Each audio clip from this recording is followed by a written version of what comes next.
This is Pastor Sincere with you again, and we are getting ready to have another conversation about a very important issue, especially according to what we're dealing with today. I think that uh, the issue that we're going to talk about today is really needed. We really need to kind of understand what's happening in America, what's going on concerning the black male in the family, and the psychological impact that the stuff that's going on today, how it's impacting us, and what do we need to do to make sure that we are healthy and hold. So, welcome to the conversation with Pastor Sincere. And today I have an old friend. We did a recording in 2016, and it's been on my website and it's been all over the place.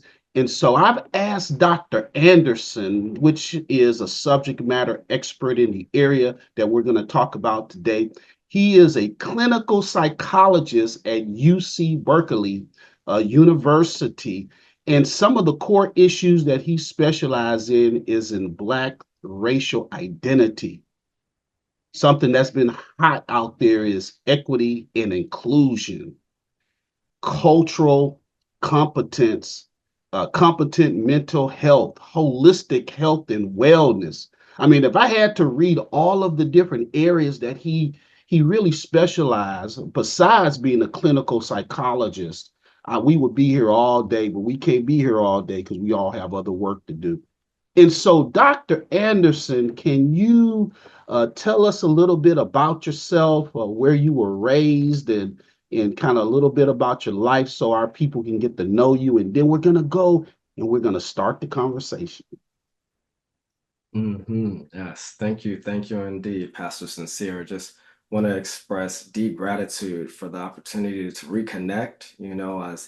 As a lot has changed across the world, locally, nationally, and around the world since we last connected. So this just feels like a really special and important time to be able to reconnect and unpack these issues that are impacting our communities. And so, thank you for that introduction. Really appreciate it and as just to kind of share a little bit more about myself, so my name is Dr. Adisa Anderson. I am a licensed psychologist, a licensed Black psychologist. I am also the assistant director of satellites, partnerships, and special populations at the University of California, Berkeley, Counseling and Psychological Services.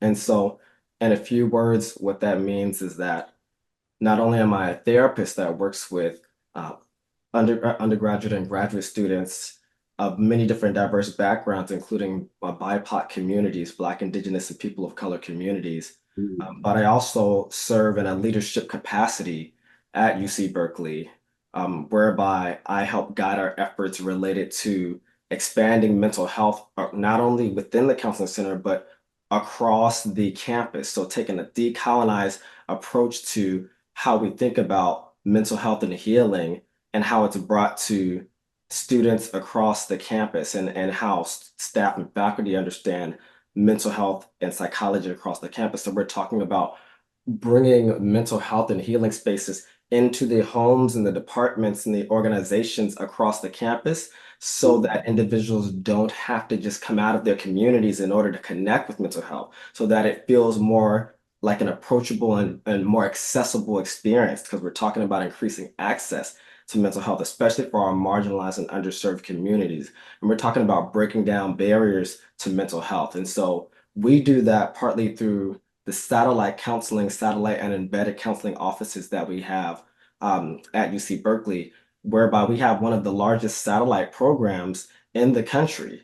We Wow. have about 10 satellite counseling offices across the campus, some of which are embedded in academic departments like the School of Engineering, the Haas School of Business, the School of Law, and other satellite counseling offices that are embedded in programs supporting affinity groups like Undocumented Students Program, Berkeley Hope Scholars, which is a program that supports students involved with foster care, formerly involved in foster care spaces, and many other marginalized communities like the African American and Black community as well.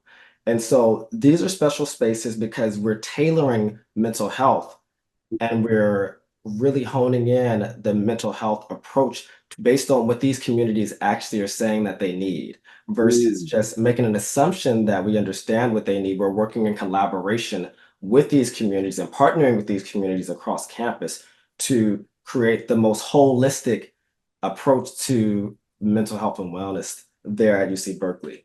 And I've been there for about 10 years now. So I've really been able to build over time, and I've appreciated the way that the campus has joined in terms of like supporting and addressing the needs of mental health across many different communities, especially marginalized and underserved communities at UC Berkeley. If I just back up a little bit, mhm. Yeah. outside of that space, I also run a private practice, a social justice oriented private practice, where I also work with many working professionals, people of color, people from BIPOC communities, Mm, persons with families, couples, individuals dealing with everything from work-related career transitional issues to relationship issues, trauma, mm. um, as well as individuals trying to navigate things such as racial trauma and Wow. systemic oppression, which are common things for people from our communities. And the services are, are actually in high demand. Because there's this myth that Black folks and people of color are not interested in seeking out support around their mental health, but the reality is that individuals truly do want to understand how their mind, body, and spirits are wired and set up. And it's just Right. about creating the spaces that truly affirm them and understand them, that help people to feel validated and affirmed and comfortable and safe to connect, with those spaces. And so when you create those spaces, individuals do show up and tap into these resources. And so I've been really thankful to see how the community has really supported my private practice over time, and I felt really grateful and honored to be able to make an impact across the state in terms of mental health and wellness. Um, Wow. were you That is trying to really pause? dynamic. And um, it's something that I know that it's very well needed as a pastor. We've tried to create these spaces within the church so that individuals can get the help that they need in a confidential way. Um, and building systems, really the intersection between faith and mental health. The statistics says, I think the stat tells us that 1 out of every 4 individuals could be diagnosed with a mental health issue, I believe, before the age of 18 or something like that. Um, and so that means that as a pastor, individuals within my congregation, 25% of those people or more or whatnot could be having some type of mental health issue. And pastors need to be able to stay in their lane and be able to have licensed professionals like yourself uh, to be able to refer those individuals to. And so that's something that we've really been trying to lead the way here in Fort Bend County in the Houston, Texas area. But here's one of the things that I want to ask you, Dr. Anderson. You talked about some of the advocacy work that you do. Uh, what are you doing in terms of social justice and mental health? Mhm. Thank you for that great question. And this is one that we all need to be reflecting on in terms of mental health and how we show up. And partly what I'll say is, just a little bit more on a personal level about who I am. You Mm-hmm. know, um, I'm originally from Southern California, from Long Beach, California, but I've lived around the country. Mm, So I spent time in the diverse area, culturally diverse area of Southern California, including Long Beach, but I also spent a significant amount of time during my earlier years in the South and the College Park in Atlanta, Georgia area, where there's a progressive Black culture and community out there that also heavily influenced who I am. And then I spent some time in a couple of other parts, of the country where I did my doctorate in the Northwest at Washington State University, and then relocated to the Bay Area in about 2014 to start working at UC Berkeley. Mm, And so the reason why I share this is because it helps situate my positionality in terms of integrating and bringing in all these diverse experiences about connecting with communities from all across the country, from diverse communities to Black conscious communities to communities from many different walks of life, and that all informs how I believe we should show up as mental health professionals. And so, in terms of answering your question around what are the social justice ways that we're approaching mental health, I believe that's so important to talk about the social justice identity of mental health professionals. Some individuals don't believe there is a lane for social justice in mental health, but what I believe is that it's not just about seeing clients, it's not just about doing clinical things, but it's about understanding how mental health and psychology intersects with social political issues and mm, other types of systemic oppression across our country and across our world. And so for me, some of the ways that I begin to or have been addressing um, mental health issues from a social justice way is partly through my role at UC Berkeley. It partly is around helping to elucidate and help communities across the campus understand how issues of such as anti-Blackness um, impact Black folks and Black communities on a psychological level. mm, It's about serving on different committees that are addressing issues around things like police violence and right, systemic oppression on those levels, and the ways that our communities experience trauma in forms of vicarious trauma, and the ways that that psychologically impacts our sense of safety as we navigate the world. And so, serving on different committees like this and other committees that are talking about addressing. Essentially like racism across different spaces and trying to build anti-racist frameworks that the campus can construct policies on that better support students from different marginalized communities, so there's better academic practices, better better academic practice, better hiring practices that right, help recruit more diverse persons from more diverse backgrounds. But it's also about advocating for one of the barriers to why we don't have enough mental health professionals that look like us in this field. So it's also about examining barriers that make it more difficult for Black folks and other persons of color to become licensed in our field. So it's about, I also have served on committees nationally, including with the Association of Black Psychologists and with the American Psychological Association, where we are examining and deconstructing issues that are barriers that make it more difficult for persons to navigate through graduate school as people of color and as Black folks, and to eventually matriculate into like their careers, so that we can begin to increase the representation of Black folks and people of color in these fields and spaces. So those are some of the ways that I'm navigating in a social justice way in the mental health field. And then it right. goes on a more microcosm level in terms of how I approach my actual clinical work, in terms of using relational cultural approaches and trauma-informed approaches, and essentially approaches that are more strengths-based that work more effectively with people from the Black community and people of color. Right. And so, I mean, really, like it was articulated when we first started talking during this session, we are in unprecedented times. Mhm. And one of the things that we see the war of the Titans or the battle that is going on, the part of the culture war within our society is this whole issue of promoting colorblindness. Okay. And so the social justice and mental health field and everything that you've articulated thus far um, erasing um, any mechanisms to determine whether or not an individual is experiencing uh, racialization, racism, even on the campus. What is the danger of having a colorblind mentality and doing away with the mechanisms to determine whether or not someone is experiencing racism and blacklisting, for lack of better words, the advocacy work behind it. Mhm. Mm.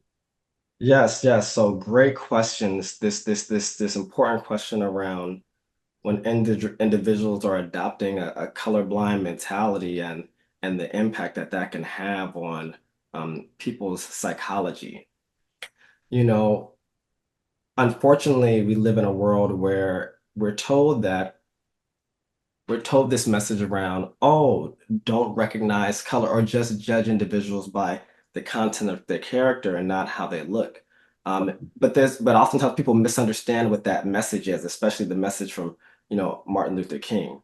It's important to recognize that while and although we should be judged by the content of our character, we also need to recognize that the way that our country is set up and the way that the world is set up, the identities that we hold and the identities that are visible that we are perceived by across the world impact how individuals navigate and interact with us through issues of implicit biasness, Mm, uh, stereotype threat, other types of negative stereotypes, racial trauma, and experiences such as racial battle fatigue.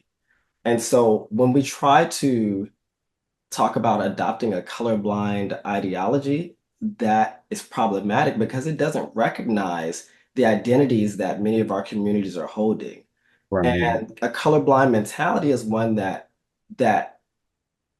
primarily works to the advantage of those in power, the dominant persons in power, as in white communities or Western communities, that the world and the country is set up to accommodate their experiences. But a colorblind mentality invalidates and overlooks the needs of persons from marginalized backgrounds and from Black experiences. And so when we're using a colorblind mentality, now we're not acknowledging the real impacts of colorism and the differences in way and the differences in the ways that communities are treated in terms of access to education, access to wealth, Mm, access to healthcare that is very different and allocated in and specific strategic ways based on what your identities are, especially largely based on your racial identity. And so right. there is documented statistics that show that based on racial identity, individuals are experiencing resources at very different levels which is leading to basically um, inequities across different racial ethnic backgrounds. And so it's Mm, crucial to recognize that color blindness is not an ideal way to be able to see and understand the true complexities of the ways that this world and systems impact many different communities, especially Black communities. right. So I know that we met at the conference, I believe it was in 2016, for the Association of Black Psychologists, and that's where we first connected. So, what is Black psychology, and how is it different from a Western psychology? Mhm, mhm. I appreciate that. This is a crucial question and one that I've had to sit with for a long time. And so I appreciate you creating space for that question. And so when we talk about Black psychology is a field that critically examines the psychological experiences of Black people, particularly through a lens that challenges Eurocentric psychological theories. Mm, So it incorporates African-centered principles, cultural identity, historical oppression, and the socio-political realities of Black life. And when we talk about what Black psychology is, to build on that, Black psychology emerged as a response to the inadequacies and the biases of traditional Western psychology in addressing the unique experiences of Black individuals. So essentially, it seeks to affirm African American identity, healing, and empowerment through the use of culturally relevant frameworks.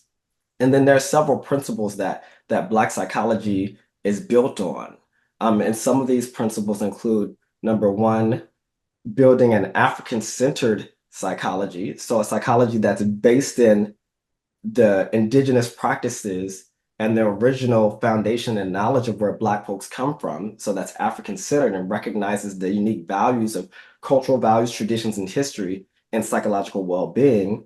And then the second principle is one that's based on collectivism and community and recognizing that, unlike Western psychology, which often emphasizes individualism, Black Right. psychology places strong emphasis on communal responsibility, interconnectedness, and collective healing. And then Black psychology builds on this third principle around resilience and strengths-based approach. And so, with that, this is meaning it highlights the strengths and resilience and survival strategies of the Black individuals and families, and that Black individuals and families have adopted and developed over the centuries of oppression. And Mm, lastly, it's Black psychology is built on this principle around the importance of recognizing racial identity and development. And so, by that meaning, the way that racial identity development examines the stages um, of how we matriculate and how we develop in terms of identity across time. And it uses models such as the cross racial identity model to help understand the ways that Black folks think about their identity and whether we have like a positive relationship with our identity or sometimes where we're struggling with kind of a negative or conflicting relationship about our identity and where we come from because of the ways and the narratives and the rhetoric that is oftentimes socialized into Black culture around not being able to have a sense of pride of where you come from. So racial identity looks at ways to begin to the effects of how Black folks and outcomes around mental health and other types of outcomes are affected as people develop a stronger sense of racial identity across time. right. And so those are some of the several kind of principles that Black psychology is built on.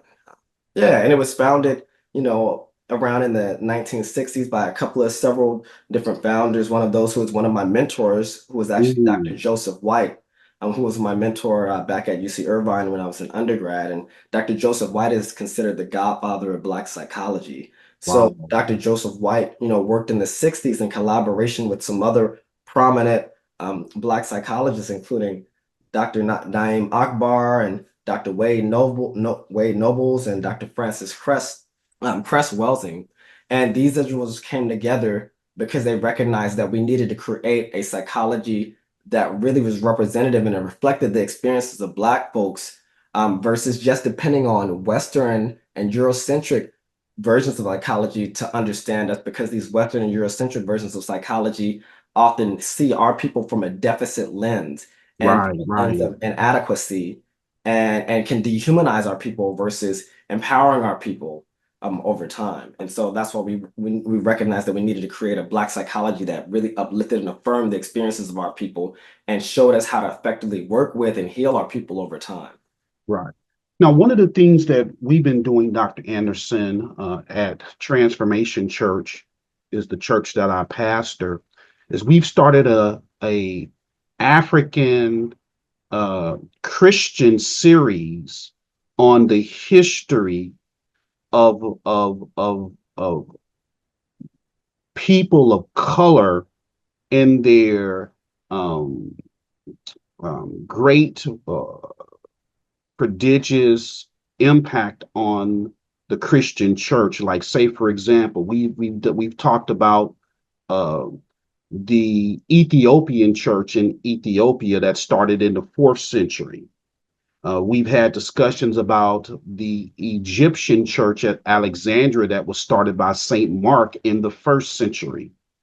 All of these individuals, uh, as the gospel of Jesus Christ spread, all of these different individuals that had a huge impact on the development of Christianity and Christian theology, the seed of that came out of Africa.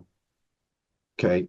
And 15, about 1,000 years before the Atlantic slave trade, Christianity already had existed in Africa, in Asia, in other parts of the world. And so we're trying to educate our people so that they can have a positive sense of self identity concerning Christianity and to negate this whole idea that Christianity is a white man's religion.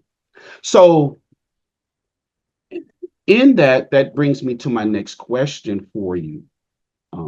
This racialization, the racial social construct, which we're getting a lot of pushback on that as we speak. Um, how has uh, this impacted people of color, Black people, and especially Black men in America having to live under this construct? Mhm, mhm.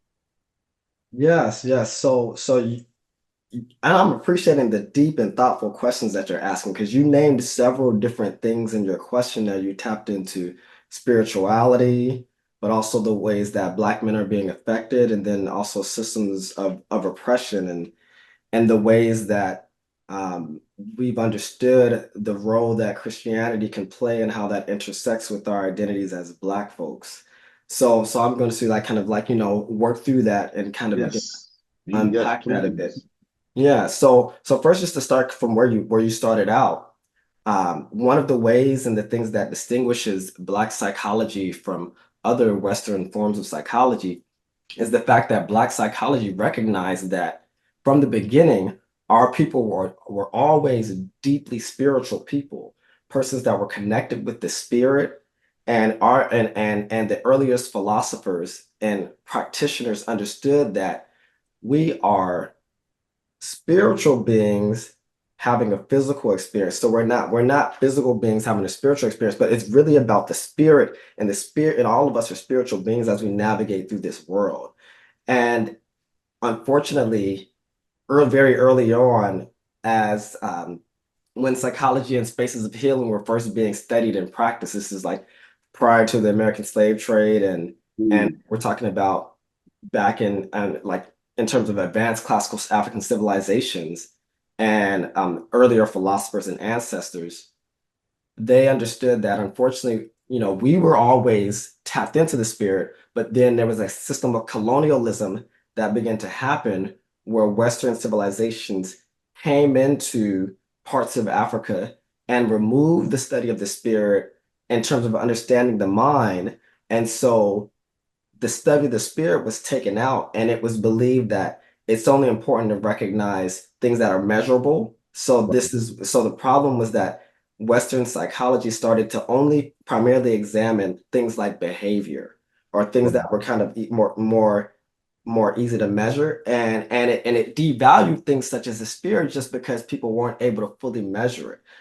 But that was problematic because so many of our communities are built on spiritual indigenous practices, and it's a way of life, and it helps us to navigate the world. And so if you remove the study of the spirit in terms of understanding the psychology of Black folks, then you're completely missing and not seeing a very crucial part of who Black people and many people from around the world are. And so Black psychology really um, integrates the aspect of spirit with the aspect of the study of behavior and other scientific ways of exploring mental health.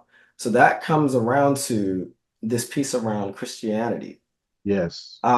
There's been this kind of controversial kind of walk, as you kind of alluded to over time, and I grew up in the church, I mean, I'm very connected. I'm very much I'm spiritually connected in many different ways. I won't get too deep into like the different spaces that I spent time in, but the brief thing that I will say is that, unfortunately, earlier on, actually, let me back up.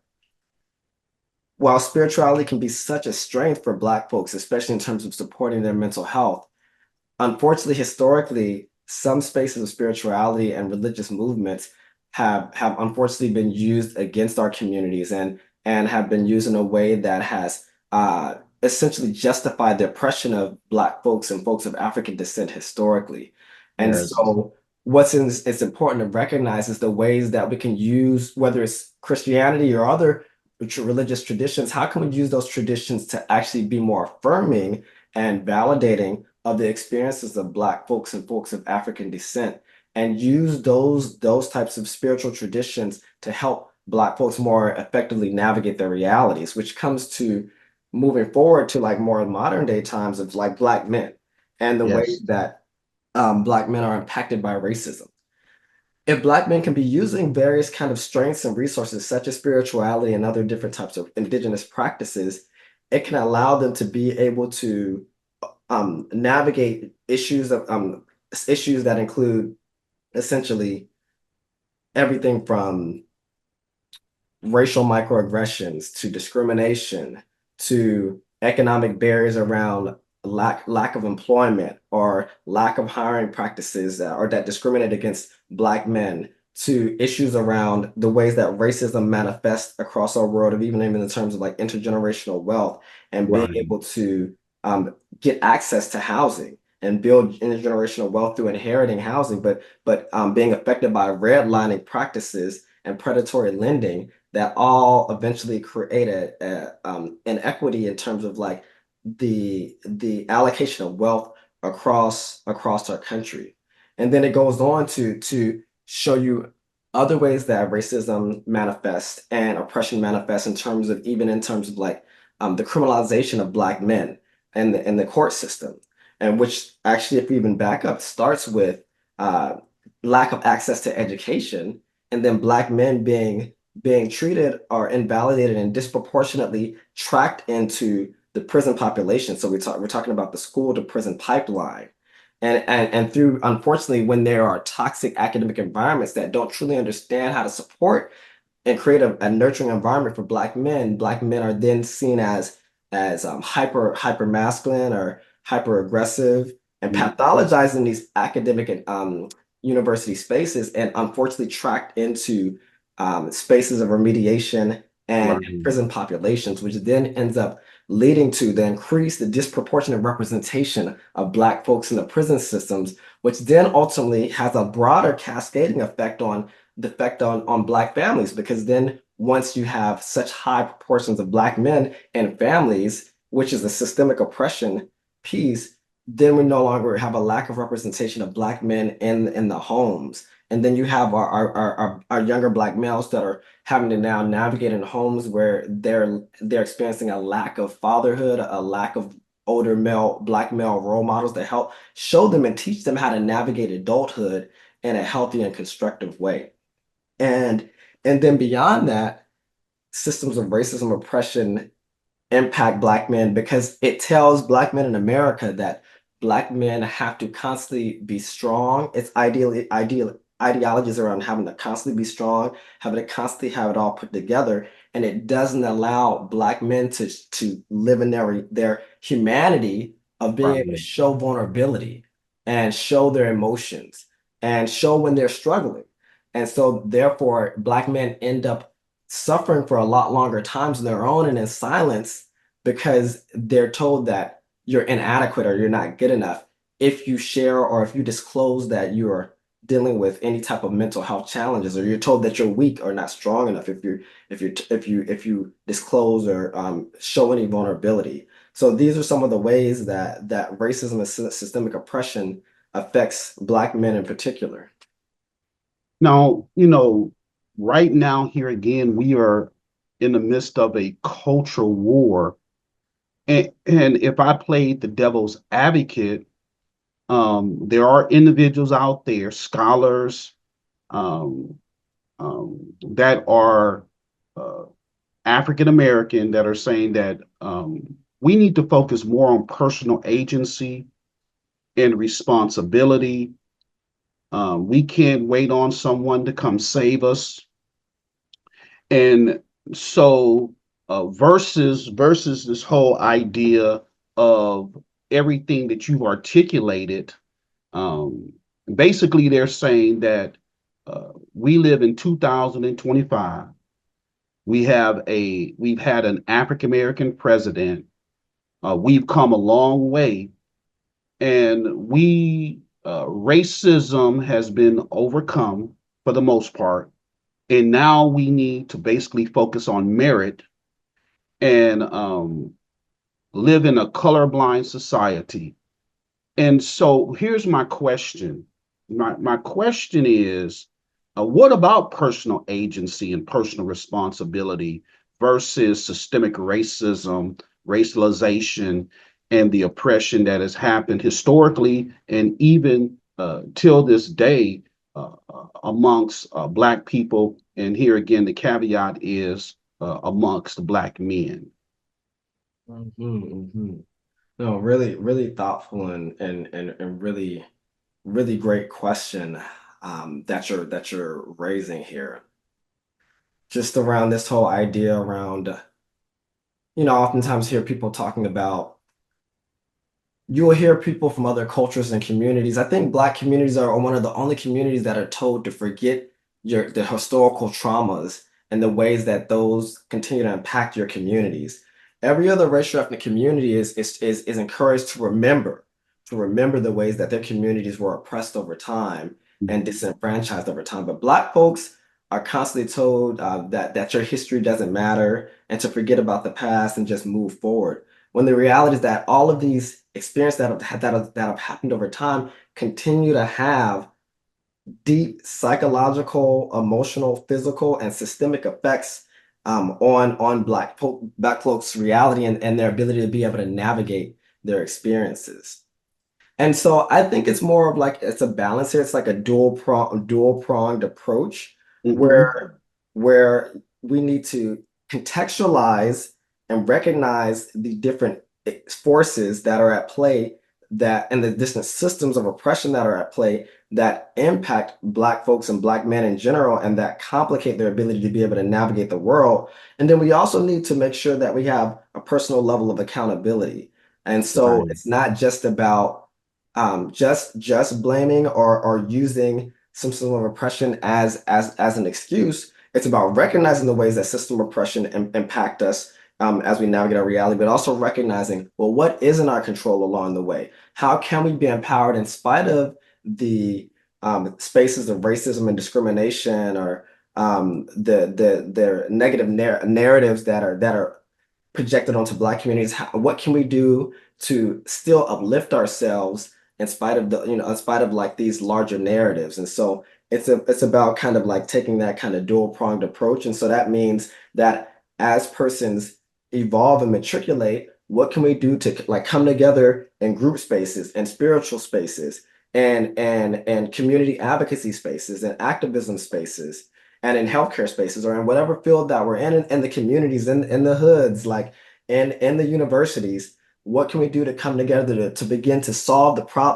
problems that exist within our communities, rather than just waiting for other persons to come and solve those problems? How can we take those things into our own hands and define ourselves and recreate our reality? Because we truly do have the power to have an impact over time Right. and to create a more healthier and holistic narrative for Black folks over time. But we definitely can't just say that because we've had a Black president or because we've even had a biracial or Black female vice president that system of oppression and racism are not still at play, because we recognize that when you follow the statistics, that at most kind of markers, Black Mm-hmm. folks are disproportionately targeted and represented or underrepresented in academic settings, overrepresented in prison systems and jail settings. Black folks are still disproportionately, especially Black men, are disproportionately targeted in terms of police violence. Black men Right. are disproportionately experiencing health disparities that literally statistically shorten the lifespan, that lead to the shortest lifespan of Black men in comparison to other racial ethnic backgrounds. So these are facts that you can look up and check. And so we have to wonder, how do we explain these things? These things didn't just happen to be. There are forces at play that are contributing to the inequities that will continue to exist throughout our society, that also end up promoting systems and holding up systems of capitalism and spaces like that. Because if you don't have inequities in the hierarchy, then you can't keep certain communities oppressed and while others are kind of benefiting off of the work and the labor of community. So we're talking about, even if we go all the way back to the American slave trade, which is built on ideas of capitalism, the ideas of like commodifying human labor, of Right. marginalizing Black communities, and having white folks or white systems benefit and privilege off of those, off that enslavement system. And then that has just been transformed to modern day times, where now we have the prison systems, which people oftentimes recognize as a modern day of slavery in many ways, where Black folks are still being exploited in many ways for their labor without being truly really rehabilitated in these spaces, so Mm. that they can be reintroduced into society. And so these are ways that racism continues to negatively impact Black men, and ways that the racism and systems of oppression lead to disproportionate and levels of inequities, in our access to resources and the broader world. Right. So let's get a little bit deeper in terms of how Black uh, men or even Black families, let's just keep it general in those terms, how we internalize uh, the racism, discrimination, the trauma. What does that look like? And how can we identify what that looks like? How do I know? Uh, I may have experienced racism, but how do I know that it's impacting me psychologically? And I may need to go get some help or become a part of a group to help me deal with the psychological impact of all of this. Yes, yes. Really, really great and meaningful questions around kind of recognizing the impact that experiences such as racism and discrimination can have on the psychology of Black folks, and how to recognize when these things are happening. You know, this is a really interesting kind of dialogue and conversation, because racism can be this really insidious and elusive kind of experience that we know, where sometimes the racism is right in your face. Like in the South, the racism can be very overt, and you know when people are like, not vibing with you, or when they're discriminated against you, or when there's segregation happening, in the past and things along those. So sometimes it's obvious, but then sometimes the racism is more covert, and it's harder to recognize, and it's harder to name and identify. And so it becomes challenging, because especially when the racism either way has deleterious and damaging effects on Black folks and people of color, but especially when it's hard to name the ways that when you know you're feeling something that's causing you to have a negative and an emotional reaction, but you can't name it, or you struggle to have the language to name those experiences, then you can end up feeling like it can cause feelings of like isolation. And it can Right. cause you to feel like you're experiencing a sense of like invisible kind of nature, like where your experience is not seen or affirmed or recognized by a broader institutional reality. And so then it ends up leading to experiences of anxiety, because it's almost like Black folks begin to experience this sense of like kind of gaslighting, where Mhm. you know that you're encountering experiences that are having a tangible negative impact on who you are on a mental, physical, and emotional level. But then you're Right. told by environments that don't truly understand Black folks that those things are not really happening, or that they're just in your head. And so it can actually be crazy making, and make Black folks feel as though, is this just all, question themselves and question their own reality. And this can lead to feelings of like I said, disillusionment, questioning your own reality, questioning your own identity, um, and feeling as though you don't have the confidence to navigate your reality, and then continue to feel like you're having to navigate in spaces that feel unsafe, and that feel like they're constant spaces of threat, because you can't even name the things around you, and the system is also not naming or creating an environment that addresses the systemic issues around you. So this just continues to affect Black folks, because if we don't address these systems, and if we don't begin to name these things more effectively, then we can get lost in these systems. Right. And then black men get lost in these systems, and then we're not able to recognize the ways, or we're overlooking the mental health of black men in particular. So you may see for black men, it may end up looking like, usually like, certain black folks, or you got Jamal or Thomas, who are usually really like, vocal or really active and really participatory in Right. class, but they start to be more quiet, or they start to be more reserved. Not that there's anything being more reserved, but it's more like they're being more quiet, but they're being more quiet because they're questioning if their voice will be recognized in any spaces, like in the classroom spaces. They're being more quiet because they're questioning their own identity, and if they're valued, if they're valued within different institutions and academic or workplace contexts. And so you may notice people beginning to isolate themselves. You may even notice that people sometimes, for black men, it's psychology and mental health is misdiagnosed, because Right. mental health manifests differently in black men in comparison to other cultures. And black men, the struggles and signs of mental health can oftentimes look more like anger versus like sadness, because black men are told that you can't, it's not safe and okay to show like emotions of like despair or sadness or grief. And so we may just, package it on the front as a surface emotion of like anger. When Right. reality is really that this person is really like feeling kind of a sense of hopelessness, or questioning whether or not they can make it to the next day. And so we're looking for these signs, looking at people are overly isolating themselves, also looking for sometimes persons may be usually able to work through their problems, solve their problems, but all of a sudden you see persons are struggling with kind of like working through problem solving or connecting with the community. Because Right. another thing that commonly happens for black men is that you're told that it's not okay to ask for help or reach out for help or support. So you Yes. find individuals just trying to do everything and figuring it out on their own, which then ends up causing black men to suffer for longer periods of time, whereas they could have like reached out for help and got support earlier on in the process. So these are some of the things to kind of look out for in black men when they're navigating it, and trying to recognize these kind of shifts and nuances, and that can be very subtle, but if you are attuned to them, you can kind of recognize them and begin to normalize that it's okay.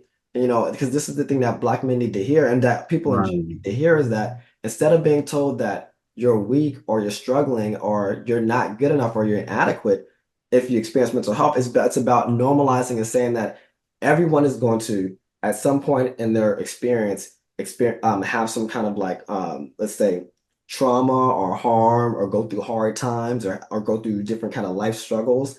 And that's just a natural part of our experience. And that, really we want to lift up, rather than just having to constantly be strong. Yes, there, we can redefine what strength means. So Yes. in redefining what strength means, strength can also be not only physical strength, but strength can also be recognizing our resources and having a sense of introspection and a level of self-awareness, and knowing when to reach out for support and knowing where to find that support. Strength could also be, instead of just suppressing all of our emotions, as men are, and especially black men are often taught in this world, strength can also be having the courage to be vulnerable, to open up and Yes. share your story with others, that can then be liberating and inspiring for other people as well.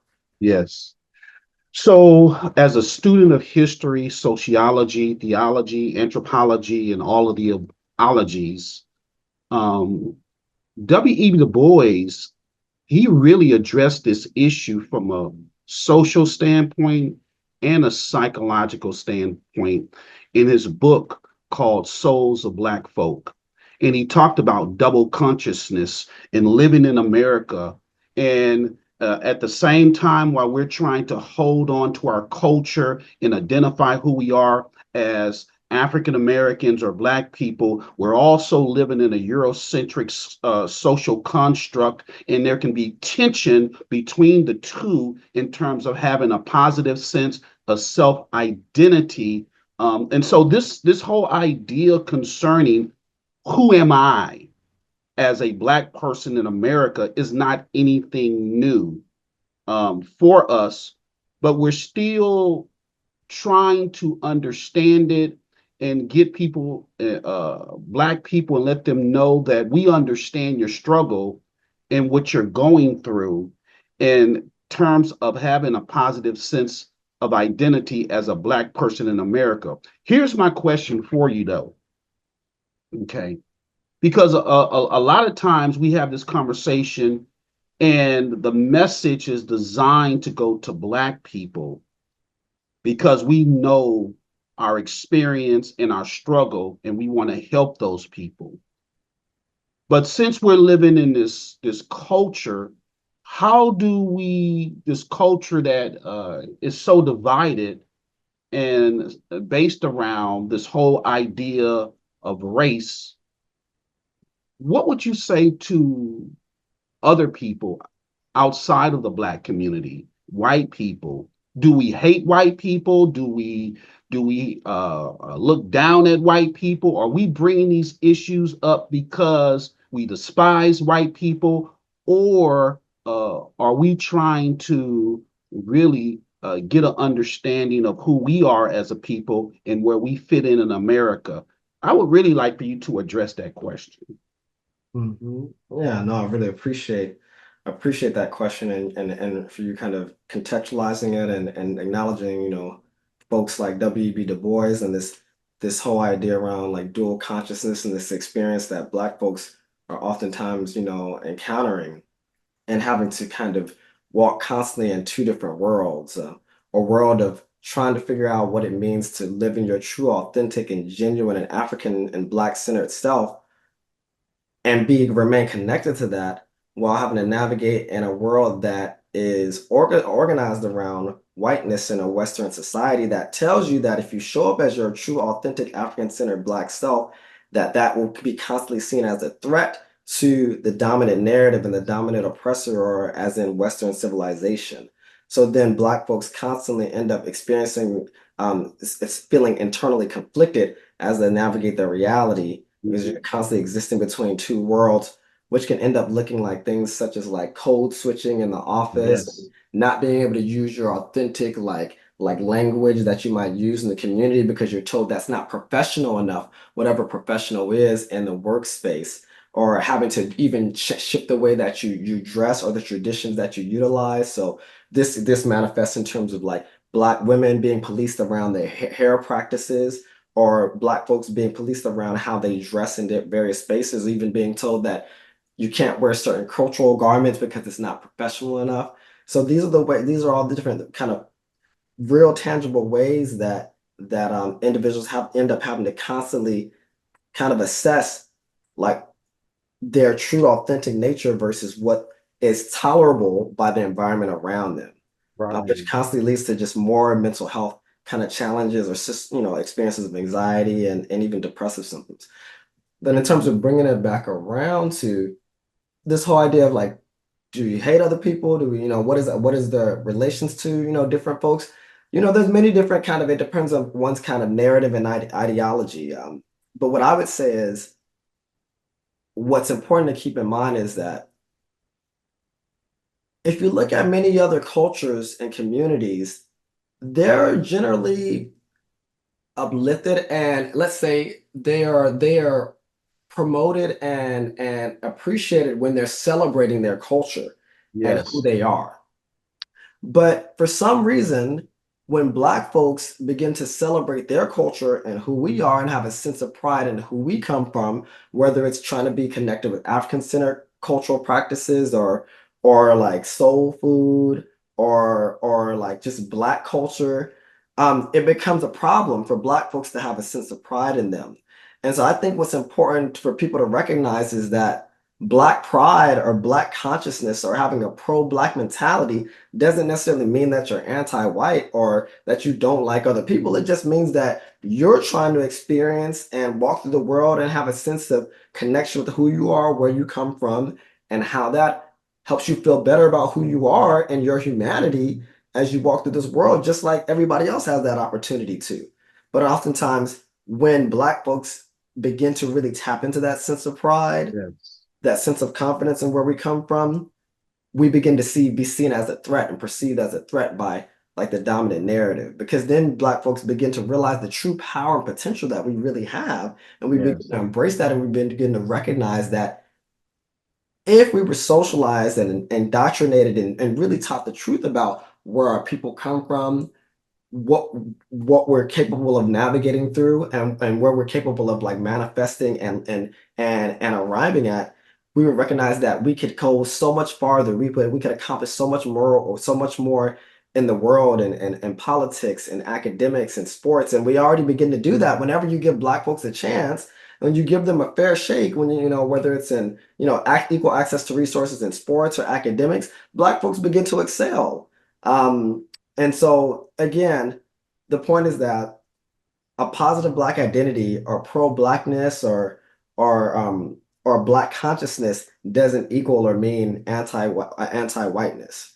But it is issues of anti-Blackness that say it's not okay for Black folks to have resources that support who they are, that say that we're not going to allow Black folks to have affinity groups, that we're not going to allow, it's anti-Blackness that says that it's a problem for Black folks, especially in predominantly white settings, to have like a Black student union. It's anti-Blackness that says it's an issue if Black folks in college campuses or work settings have like a Black staff and faculty organization or any Yes. other types of groups that help affirm and create a sense of community for them so that they can successfully and healthily navigate these experiences and be retained and sustained over time.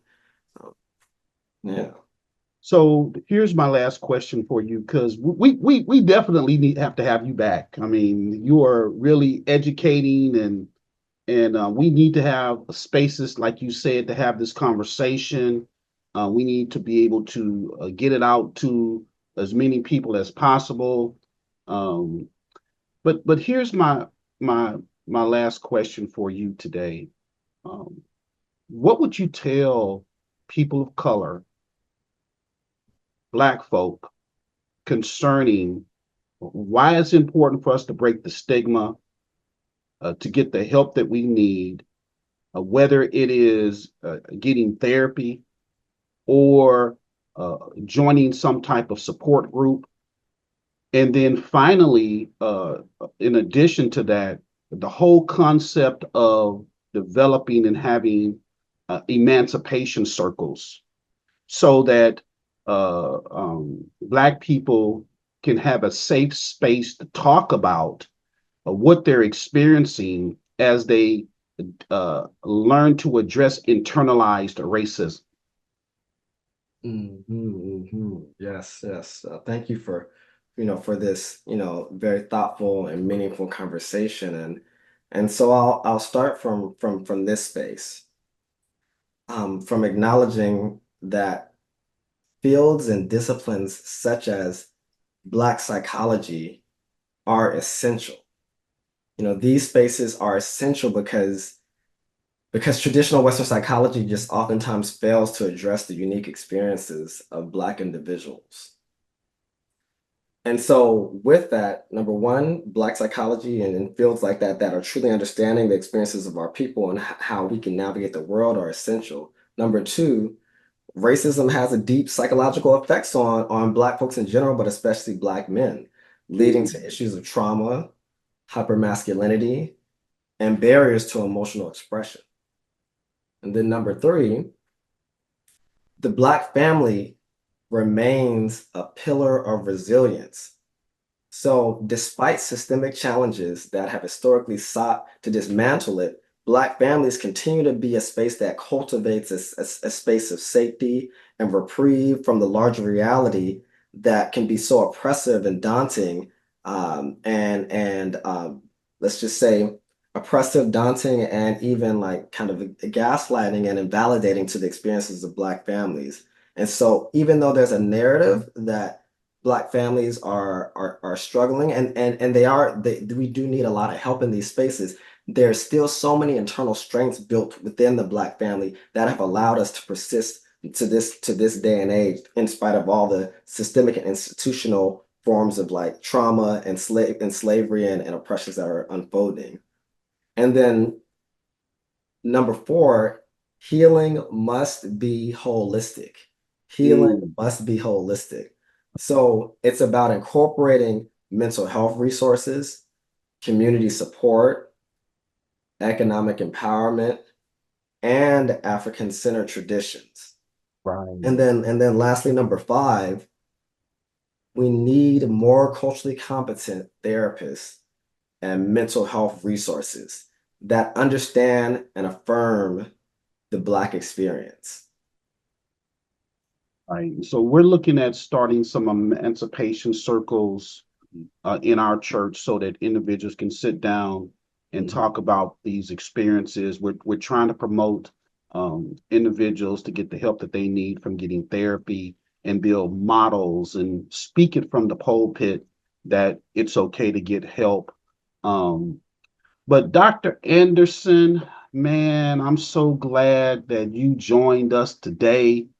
And we really had the conversation today. So I'm excited, and you are always welcome um, to join us so that we can talk about these very important issues. And so God bless you and your family and everything that you're doing. I love the work that you're doing. I think that you have a great mind and that you care about our people.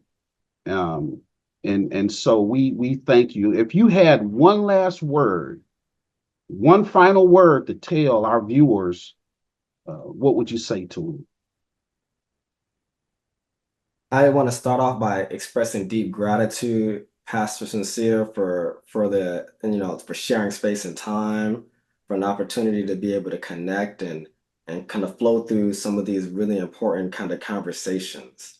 And the ability to be able to share these messages around the importance of like healing and mental health with our broader communities that are really needing it. And so if I was to kind of leave us with one word, that word for me would be liberation. Yes. Liberation. And when I say liberation, what I mean by liberation, I mean liberation is about liberating our people, about helping us to get free, about recognizing that although our people are no longer physically enslaved, many of our people from marginalized and Black communities are still psychologically shackled and enslaved. And so we Yes. have to continue to build institutions and resources that help to liberate our people so that we can really tap into our highest selves and begin to really navigate in the world in a way that we're truly meant to when we are truly freed in our mindset and liberated and the ways that we're thinking about and navigating the world. So that's liberation and being free and getting free is the word that I will leave us with. Well, thank you again, man. You are awesome. I learned so much from you, and we'll have you back as soon as possible. And you have a wonderful day, sir. And we'll see you soon. All right. Thank you. All Thank you right. so much. Yes, indeed. Thank you, All right. Pastor Sincere. Okay.